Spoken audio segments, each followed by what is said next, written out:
Bueno, en cuanto a factores de riesgo, hay que tener mucho en cuenta porque siempre decimos, todos estos pacientes siempre fueron considerados factores de riesgo, pero nunca le tuvimos como tan apartados de lo que es ahora. ¿Por qué hablamos de estos factores de riesgo que son muy importantes? Porque justamente la carga viral que tiene el COVID-19 es bastante alta y es lo que justamente hace que estos pacientes sean lo de mayor riesgo, o sea, lo que se descompensen mucho más rápido que un paciente sin patología de base. Hablamos de los pacientes mayores de 60 años, hipertensos, con cardiopatías, toda patología que vendría a ser respiratoria crónica, asma, EPOC, fibrosis pulmonar, cáncer de pulmón, ¿sí?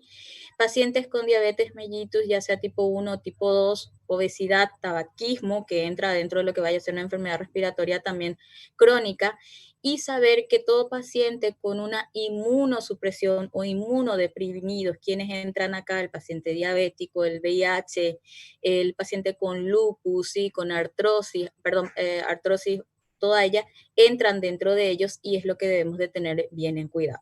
Hablamos también del embarazo y hablamos que dentro de uno de los factores de riesgo justamente entra este riesgo social, que son pacientes sospechosos de COVID o con COVID positivo, los cuales viven en hacinamientos o viven hacinados, entonces por ende ellos no pueden tener un aislamiento como debería y es por ellos que son considerados factores de riesgo a través de lo que vaya a ser el riesgo social.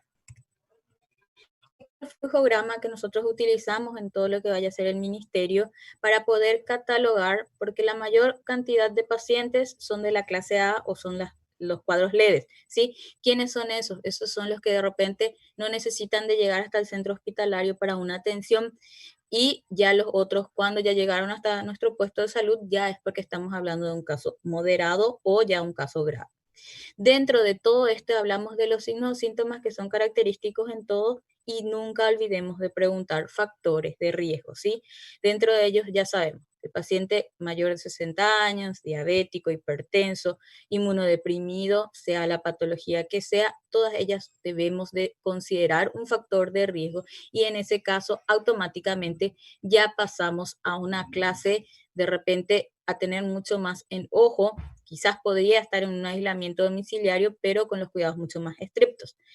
Y signos de alarma, hablamos de dificultad respiratoria con una frecuencia respiratoria o que haya cambiado esa frecuencia respiratoria en menos de 24 horas, ¿sí? Una fiebre sostenida por 72 horas, tos persistente o incontrolable, sensación de ahogo, que es la disnea, somnolencia y ya en procesos de confusión por la descompensación de su patología.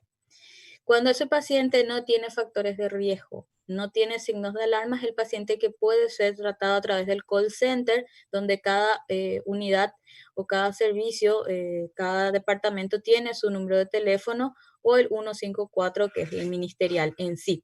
Entonces, en esos pacientes sí pueden ser tratados a través del call center con un aislamiento domiciliario y sabiendo que en ellos no amerita ningún un laboratorio, ninguna imagen, hablamos de medios auxiliares comunes. Sí, a ese paciente, según el contacto que haya tenido o el nexo epidemiológico, es donde sí debería ser tomado para el hisopado nasal. En pacientes sin factores de riesgo, pero con signos de alarma, deben de ser internados si hablamos de un centro hospitalario o con un domicilio cercano donde pudiera haber un control más estricto. Esos pacientes sí deberían de ser tratados o de ser internados, pero hablamos de una sala común, ¿sí? Pidiendo un laboratorio normal o todo lo que nosotros hacemos de rutina, por decirlo así, y siempre el hisopado para influenza y también el RT o PCR para el SARS-CoV-2, ¿sí? Ya en pacientes que con factores de riesgo, pero sin signos de alarma, es donde, como les dije, todo paciente con factor de riesgo debe de ser considerado ya directamente como una clase moderada o clase B, por más de que el paciente esté estable, porque sabemos que su patología en sí ya hace que todo su cuadro, su inmunidad esté como alterada, pueda sufrir cambios y ese cambio por el virus podría cambiar en horas o en minutos, por decirlo así. Ya en pacientes con factores de riesgo y con signos de alarma es donde es considerado un paciente crítico y generalmente estos ya son para unidades de cuidados intensivos. Preferentemente a estos sí ya le pedimos todo lo que pudiera hacer en todo proceso que ingresa al servicio para una internación en cuidados intensivos o críticos. En cuanto al riesgo social, como les dije, esto es muy importante porque sabemos que en Paraguay en sí vivimos un poco hacinados, vivimos entre muchos, hay lugares donde hay una o dos piezas para toda la familia, entonces en esos casos son considerados un riesgo social y es considerado como un factor de riesgo también. Entonces en ese momento, esto deben ser dentro de lo que vaya a ser factores de riesgo y si necesitan de internación o un aislamiento en algún lugar donde les provea el ministerio, es lo recomendable en estos casos. También en personas que no puedan tener alguien responsable que les pueda estar cuidando, que les pueda estar proveyendo la comida, los alimentos, también deben de ir a un aislamiento o a un lugar donde el ministerio les debe de proveer o se está proveyendo actualmente. ¿Qué es importante en todo esto? Saber que todo paciente que presenta síntomas requiere de una atención. Dentro de esa atención sabemos que tenemos lo primero que es el call center, ¿sí? Ya cuando hablamos de signos de alarma es donde asistimos al centro hospitalario. ¿Por qué pedimos eso? El asistir a un centro hospitalario implica contacto, viaje, todo ello, y para evitar que contagiar a otras personas es donde se utiliza el call center, ¿sí? Ya cuando tenemos signo de alarma y debemos acudir, por favor pedimos que todo paciente deba acudir con mascarilla quirúrgica o con tapabocas para poder evitar aún más la propagación de ese virus, ¿sí? Dentro de ellos, como un ejemplo, decir así, ¿qué pasa si ingresa un paciente a nuestro servicio? Está en lo que vaya a ser el RAC, que es la recogida, ¿sí? Llega el paciente, un solo tapaboca tenemos en el servicio y mi paciente está estornudando. Yo no tengo tapaboca, ¿qué hago? Siempre, siempre lo más importante es bloquear dónde se encuentra el virus. Entonces, darla a mi paciente. Si yo no tengo, pues bueno, me alejo, tomo el distanciamiento, pero al ponerle el tapaboca a mi paciente, yo estoy evitando el contagio a muchos más y también que vaya a contagiarme a mí. Siempre sabiendo que tiene que cubrir nariz, boca y hasta el mentón. Debe de ser completo. Saber también que si es que va a estornudar, toser, debemos de toser con lo que vaya a ser el codo, ¿sí? Para evitar aún más la contaminación o la difusión de ese aerosol. En ningún caso, todo paciente que vaya a tener síntomas respiratorios debe de usar la mascarilla, la N95, ¿sí? Sabiendo que el cuadro en sí ya causa una dificultad respiratoria, entonces poniéndose un N95 el cuadro va a empeorar. Y no va a empeorar en sí por el cuadro, sino por el tapaboca en sí, que es uno especial para que el virus no vaya a entrar hasta la persona. Por eso los que usan el N95 son los que estarían en contacto más directo con el paciente. Pero nunca le pongamos a nuestro paciente porque eso empeoraría el cuadro de dificultad respiratoria. Sabiendo que todo el equipamiento médico o todo lo que nosotros usemos en el servicio donde nos estemos desarrollando todos debe de ser exclusivamente de ahí. ¿Qué quiere decir? Si yo estoy trabajando en un lugar, toda mi ropa, todos mis utensilios tiene que ser de ese lugar. No llevar a la casa ni hacer mudanza de un lugar a otro porque justamente eso es lo que hace que el virus vaya a contagiarse. ¿Sí?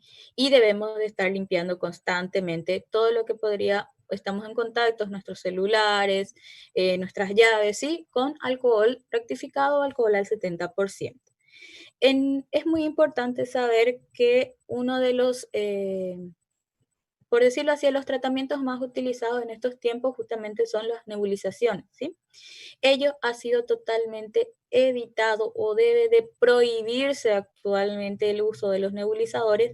¿Por qué? Porque causa aerolización y es la principal forma de contagio de lo que vaya a ser el coronavirus. Entonces, solamente, o sea, todo lo que vaya a ser nebulización no se utiliza en este periodo, usamos aerocámaras, ¿sí? Espaciadores con los PAF y eso quedó totalmente prohibido, ¿sí? ¿Por qué? Porque causa aerolización.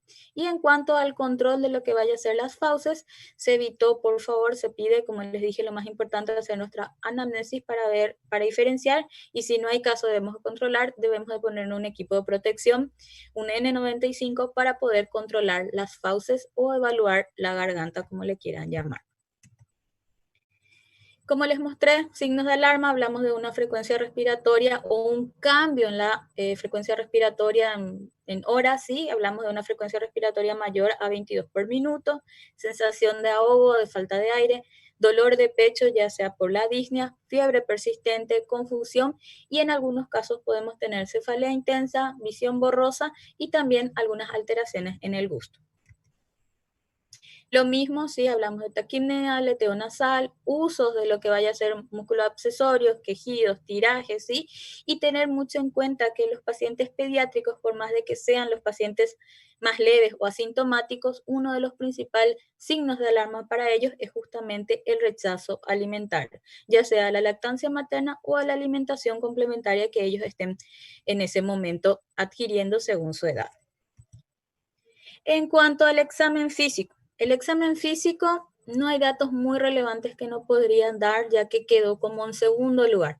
¿Qué es lo más importante en esto? Es la anamnesis, es hablar con mi paciente, es quitarle a mi paciente lo correcto, que justamente también tuvimos algunos inconvenientes al comienzo de esto, que realizábamos una anamnesis como a la rápida y por el temor que había de mi paciente de decirme, sí, yo estuve en contacto o estuve haciendo esto, es donde bloqueábamos eso y no teníamos el nexo epidemiológico. Entonces es importante acceder a esa anamnesis más profunda y siempre es dar esa capacidad de confianza a mi paciente para poder quitarle los datos más relevantes y más importantes, porque, como les dije, ellos a veces también mienten o no nos quieren decir por el temor que hay actualmente de rechazo de los pacientes con COVID, o sea, le aísla, ¿sí? Y no son pacientes que deben de ser de repente tenidos como en ojo. ¿Por qué? Porque si ya fueron curados es porque han salido de vuelta a su lugar o a su casa.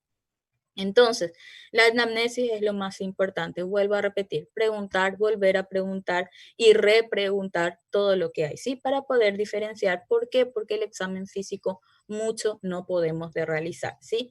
¿Por qué? Porque eso lo van a realizar ya cuando tengamos un equipo de protección completa, que es lo más importante, acorde a la edad o a la fase donde nosotros nos estemos desarrollando, ¿sí? Sabiendo que tenemos la fase del RAC, que es el primero, luego hablamos del consultorio respiratorio, de la urgencia, de pacientes internados y también de lo que vaya a ser cuidados intensivos. O sea, son varias fases que uno debe de presentarse y según eso vamos a tener el equipo de protección completa o según lo que vaya a ser según la fase. Dentro de ellos, saber que todo lo que vaya a ser equipo de protección que realizamos en un paciente con COVID positivo debe de ser desechado. Sí, en un paciente sospechoso podemos desinfectar y podemos volver a utilizar. Dentro del equipo de protección hay ciertas cosas que sí podemos reutilizar, pero la mayoría deben de ser desechadas, ¿sí? En el momento hay que desinfectar lo que se deba desinfectar, ya sean como un estetoscopio, ¿sí? Las gafas, todas ellas deben de ser desinfectadas y podríamos volver a usar. Sin embargo, todo lo que vaya a ser guantes, tapabocas, ¿sí? Y la bata debe de desecharse. ¿Estamos? Eso hablamos en casos positivos. Es por eso que el examen físico no es algo que ha quedado, no es que tengamos que realizar todos los días como lo hacíamos en los otros pacientes, ¿sí? Lo más importante, repito, es la anamnesis y nunca realicen el examen de las fauces si no tienen equipo de protección, porque está contraindicado actualmente. ¿Cuál es la prueba diagnóstica? Es la del hisopado nasofaringeo, ¿sí? Hablamos de la reacción de cadena de la polimerasa, que es la que se realiza en estos casos, ¿sí? No hay aún un test rápido y se hablaron de test rápido, pero fueron muy indecisos y la más fidedigna es justamente la reacción en cadena polimerasa a través de un hisopado nasofaringeo, ¿sí?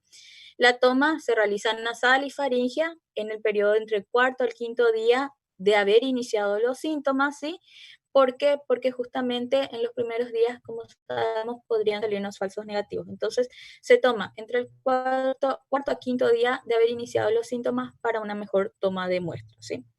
Sabemos que el paciente, si es negativo, igual debe de cumplir 14 días según las medidas de protección, y ya cuando la segunda toma salga negativo en el periodo de los 14 días, es ahí donde el paciente queda de alta. Y si es positivo, lo consideramos como un caso positivo de COVID, donde debe ser aislado y tomar todas las medidas higiénicas. La toma de muestra es un poquito el hisopado nasal, es muy similar a lo que realizábamos con el de la influenza, solo que en estos casos usamos faringio y nasal, ¿sí? En eso usamos hisopos que en estos casos debemos de incorporar en ambas narinas, ¿sí? Incorporando bien hasta lo que vaya a ser en contacto con lo que vaya a ser toda la parte posterior en sí, ¿sí? Se utiliza de ambos, o sea, un hisopo utilizamos para ambas narinas y ya luego otro hisopo utilizamos para lo que vaya a ser las faringes. En ellos, entonces, en el tubo deberían de ir 2 hisopos con las muestras, que es lo que les dije, el de la faringe, ¿sí? Siempre pedimos al paciente que se coloque para atrás para poder tener mayor contacto, sabiendo que cuando realizamos el hisopado nasal y faringio debemos de tener el equipo de protección completa, ¿sí? Nunca vayan a realizar si es que no tienen equipo de protección completa, porque es el momento de mayor contagio. Entonces es el momento donde el paciente puede toser, puede estornudar, puede tener ganas de vomitar, y es el momento donde el paciente produce aerolizaciones y la aerolización es el momento de mayor contagio. Entonces, van 2 hisopos en el tubo, que la diferencia con el de influenza es que el de la influenza va el tubo vacío. Sin embargo, en estos casos va sellado el tubo hasta ser transportado al lugar donde se va a producir el procesamiento de COVID. En cuanto al tratamiento en sí, el diagnóstico lo hacemos, como les dije, el hisopado nasofaringeo, ¿sí? Sí hay otras pruebas, otros estudios, como pedir nuestro hemograma, donde vamos a encontrar linfopenia, también usamos nuestro dímero D, ¿sí? Que son estudios más complejos, pero el diagnóstico confirmativo lo hacemos a través del hisopado nasal y faríngeo. En cuanto al tratamiento, acá sí hay una controversia y aún no hemos encontrado un protocolo fijo, o sea, cada uno va adecuando a cómo se presentan los pacientes en su ambiente, en su distrito, ¿sí?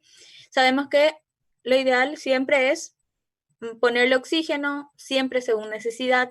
Vamos a mantener una oxigenación entre 90 y 92%, nunca 100%, ya sabemos que hay una afectación pulmonar. Tampoco ahogarle con oxígeno para tener un oxígeno al 100%. Si el paciente está compensado con ese 90 92, le dejamos así, ¿sí? Hablamos de hidratación. Siempre es importante tener un balance neutro o negativo, ¿sí? El paciente tiene que estar bien hidratado, sobre todo si es que no tolera mucho la vía oral. Nebulización de vuelta no se recomienda, está contraindicado. Usamos broncodilatadores si el paciente tiene sibilancias, pero siempre con aerocámara, espaciadores o los PAF, ¿sí? Corticoides de inicio, según los protocolos que estamos usando acá en el ministerio, no hay de inicio, o sea, ya sería según el paciente requiera o no, ¿sí? Si es que necesita, tiene sibilancias, pues los usa. Si es que no, no usamos de un tratamiento inicial a un paciente con COVID. Antibiótico, según criterios, ¿qué quiere decir? Si hoy estoy con un caso más grave o me he complicado con una neumonía, ahí sí lo uso. Si es que no, no, ¿sí? En cuanto a la tromboprofilaxis, también se ha visto muchos estudios que han salido, pero hasta ahora no se utiliza la anticoagulación plena de rutina, ¿sí? Sí usamos la anticoagulación profiláctica, o sea, para prevenir todo trombo o embolia en pacientes encamados, pero no se ha visto aún estudios que hayan comprobado que sea efectiva lo que vaya a ser la anticoagulación plena. Sí usamos la tromboprofilaxis, que es de protocolo común en todo paciente que ingresa a un servicio y va a permanecer por mucho tiempo encamado.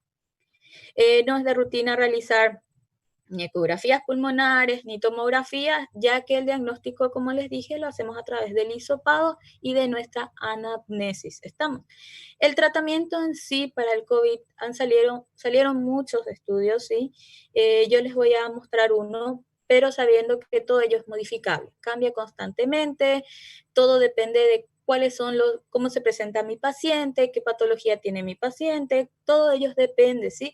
Todos estos tratamientos son para servicios de internación. no se ha descrito aún un tratamiento de profilaxis ni tratamiento ambulatorio. Todo lo que yo le estoy comentando en un manejo inicial es totalmente hospitalario, ¿sí? Sabiendo que la Organización Mundial de la Salud ha puesto todo lo que vaya a ser antiviral, lo que vaya a ser para la malaria, que es la cloroquina, ¿sí? Tratamientos que se utilizaban antes para el VIH, todos ellos, pero hablamos de lo que vaya a ser tratamientos hospitalarios y varía entre un servicio y otro otra vez y de un paciente a otro, ¿sí? En ese sentido, siempre tenemos lo que les puse acá. Paciente confirmado con COVID positivo que no tiene insuficiencia respiratoria, que no tiene factor de riesgo y pueda ir a la casa, el aislamiento es en el hogar y es totalmente sintomático. ¿A qué me refiero? Si el paciente tiene dolor de cuerpo, tiene fiebre, pues le doy su antipirético, ¿sí? Si el paciente tiene náuseas, le doy su antinauseoso. Si el paciente tiene rinorrea, pues le doy su descongestivo. Nada más, ¿sí? Ninguno de los tratamientos o las medidas que han salido sean para uso ambulatorio, son totalmente para hospitalización. ¿Estamos? Eso sí hay que tener en cuenta. El paciente que va a la casa simplemente es reposo, mucho líquido y totalmente sintomático. Ya en pacientes que han necesitado de internación es donde podemos usar lo que vaya a ser la cloroquina, ¿sí? Que usamos en menos de 50 kilogramos, 150. Eso siempre saber que lleva un periodo de 10 a 15 días según el kilo peso.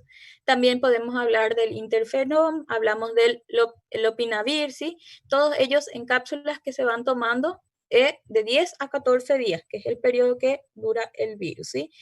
Si el paciente no puede tolerar, pues le pasamos por sonda nasogástrica, ¿estamos?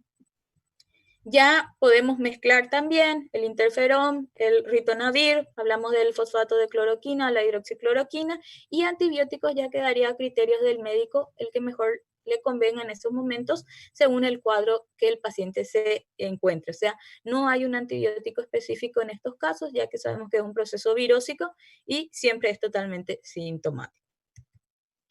Lo mismo, solo que las dosis van variando según el ingreso, si es a una unidad común o una sala hospitalaria ambulatoria, por decirlo así, es hospitalización en observación y ya en cuidados intensivos. Saber que en embarazadas tratamos o evitamos el uso de lo que vaya a ser la cloroquina, ¿sí? Eso sí, tener en cuenta en los embarazados. Lo mismo el tratamiento de nuestros pacientes pediátricos, pero como sabemos con ellos tenemos que tener más cuidado con lo que vaya a ser el kilo peso, ¿sí? Entonces, en ellos usamos según kilo peso la misma droga, el mismo tratamiento por un periodo, el mismo tratamiento ambos y el periodo de tratamiento solo que hacemos por kilo peso según el lugar donde ellos se vayan a encontrar, siempre sabiendo que ellos son, los de preferentemente son sintomáticos leves que podrían ser tratados en la casa. Lo mismo para ingresos de UTI, siempre haciendo kilo peso día según la terapia que lo que vaya a corresponder al acorde a la edad y al donde se encuentra el niño hospitalizado. Ya mi paciente hoy puede ir de alta. ¿Cuáles son considerados criterios de alta? ¿Sí? En todo paciente de COVID. Primero de ellos vendrían a ser 2 resultados negativos de hisopado nasofaringio, ¿sí? En relativamente en 24 a 7 días más o menos de diferencia 1. Lo que más se está usando en el ministerio es por lo menos de 5 a 7 días. O sea, yo hoy tuve una muestra negativa, según la carga viral se vuelve a tomar en 24 horas. Y si tengo síntomas recién al quinto o séptimo día, ¿sí? Entonces, ese es el periodo que se utiliza. O sea, para poder ir a la casa, ya esté yo en un aislamiento domiciliario, o esté en un hospital, o esté en lo que vaya a ser lugares donde me enviaron para aislamiento, tendría que tener 2 COVID negativos o 2 test o hisopados negativos para poder ir a la casa. Estamos siempre saber que si vamos a tomar muestra en pacientes asintomáticos, sí o sí deberían de permanecer 14 días y se debe de tomar al quinto y al 14 día ambos. Ambos salen negativos y ellos van a la casa, pero siempre es el periodo que se toma para aislamiento, ¿sí? Ya ese paciente, 2 tomas negativas, puede ir a la casa. Si la siguiente toma salió positivo, vuelve a iniciar el cuadro, 7 días de vuelta a aislamiento. Ahí se le vuelve a tomar, encontrándose así 21 días en aislamiento. Todos ellos tenemos que saber que no hay datos muy relevantes, ni hay que podamos tomar aún como profilaxis para no tener COVID, ni tenemos vacunas aún, sabiendo que lo más importante son las medidas de prevención actualmente, ¿sí? Dentro de ellos, lo más importante, antes que nada, es el lavado de manos frecuente y como debería de ser. La Organización Mundial de la Salud recomienda que la higiene de manos es lo importante, es lo más importante en estos casos, que si hacemos ellos, lo hacemos bien, las veces que requiramos cada rato, si es recomendable, es lo más importante, ¿sí? De repente el virus no vamos a ver en nuestras manos, pero ellos están ahí, entonces siempre es con las manos de donde tocamos todo y podemos contaminar, ¿sí? Sabiendo que lo más importante es el lavado de manos y nunca olvidar también el alcohol del gel en casos en que no pudiéramos de lavarnos la mano, porque el alcohol en gel lo único que hace es fijar el virus a la mano, dejarlo ahí hasta que yo pudiera lavarme y la deseche. Queda fijado, entonces si yo llego a tocar algunas cosas no estoy esparciendo, es la diferencia que hay entre uno y otro. Pero para desechar por completo al virus de las manos es nuestro lavado, ¿sí? Hablamos de agua y jabón. El distanciamiento social, mantener de 2 a 3 metros entre una persona y otra, usar tapabocas, ¿sí? Siempre está bien, el uso adecuado de tapabocas, no usar como no se recomienda, o sea, no usar en la barbija, no usar más arriba con la nariz para afuera porque no sirve, o sea, mejor no uses, ¿sí? Usa bien o no lo uses, ¿estamos? Y la desinfección de los lugares o los que tuvimos en contacto. Lavado correcto de manos, ¿sí? Lo primero es agua, luego del agua usamos jabón, ¿sí?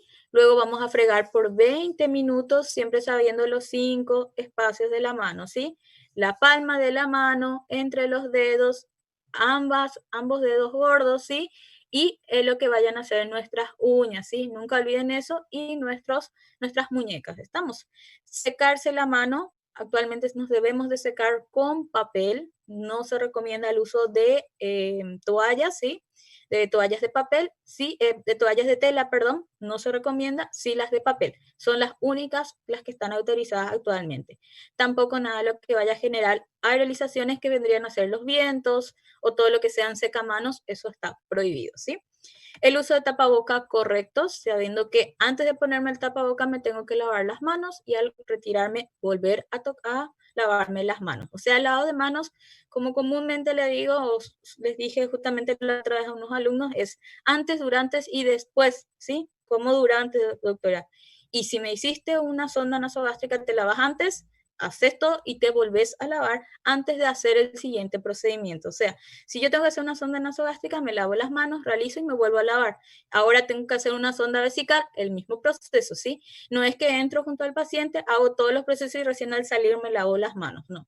Con cada proceso que yo vaya a hacer, me tengo que lavar las manos. Si ingresé para hacer el examen físico, me lavo la mano, hago el examen físico, me salgo, me lavo las manos y vuelvo a entrar si es que tengo que hacer otro procedimiento. Entonces sería como un antes, durante y después de todos los procedimientos. Es lo más importante que tenemos ahora, el lavado de manos. Saber que el COVID es una enfermedad respiratoria de alta contagiosidad, es por eso que debemos de alejarnos, ¿sí? Porque es justamente el objetivo en sí de quedarse en casa es justamente esto, porque tiene un alto porcentaje de contagiosidad, ¿sí?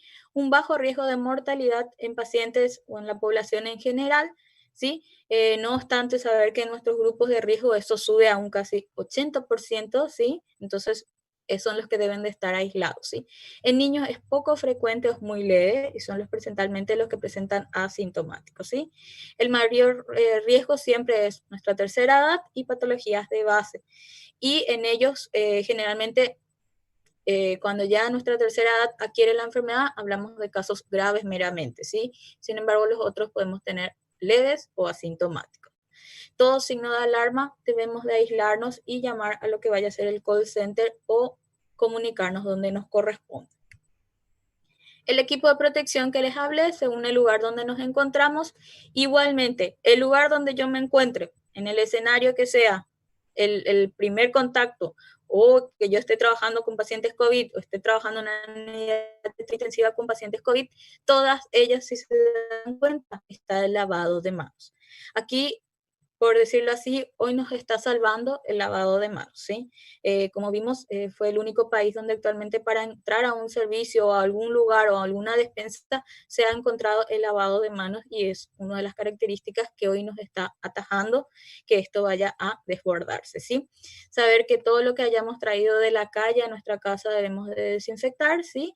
O lo mismo en nuestros centros hospitalarios, tenemos que lavarnos las manos cada rato y desinfectar todos nuestros materiales, llaves, que usamos los sellos, usamos estetoscopios, todos ellos deben de ser desinfectados con cada paciente o en cada procedimiento. Evitar no tocarse ojos, nariz, la boca, la cara, nada de ello, ¿sí? No llevar la mano a las bocas, ¿sí? Todo ello está totalmente contraindicado. Por favor, no usar, evitar por completo, porque son los momentos de mayor contagio. Y para terminar, nunca olviden toser o estornudar siempre en la parte interna del codo, desinfectar regularmente todos sus utensilios, computadoras, lentes, relojes, todo lo que tengan puesto que hayan tenido en contacto fuera de la casa, ¿sí? No tampoco empecinarnos con la limpieza y en la casa desinfectar cada rato, saber que simplemente lo que tenemos que desinfectar es lo que traemos o lo que tuvo contacto con otras personas, ¿sí? Siempre es bueno desinfectar, limpiar, pero tener más énfasis con las cosas que traemos de la calle. Para nuestros lugares de trabajo, tener totalmente aparte esos utensilios, tratar de no llevar a la casa, como sabemos los lugares más seguros actualmente son nuestra casa, es por eso quédate en casa. Y nunca olviden lavarse las manos, que es lo más importante. Justamente en una de las reuniones le dije al doctor cuando aún no teníamos equipo de protección distribuidos por todos los servicios que íbamos a hacer y lávense las manos, ¿sí? Lávense las manos, lávense las manos y lávense las manos. No se toquen los ojos, la nariz ni la boca y con eso pudimos atajar hasta poder recibir nuestro equipo de protección. Así que eso es lo que quería pasarles. Cualquier pregunta me avisan, estamos para aclarar. Como les dije, es muy cambiante todo esto, pero traté de hacerlo más resumido y lo último que ha salido en cuanto al coronavirus. Y gracias a todos, espero me hayan entendido. Cuídense, lávense las manos y si van a salir, usen tapaboca. Gracias.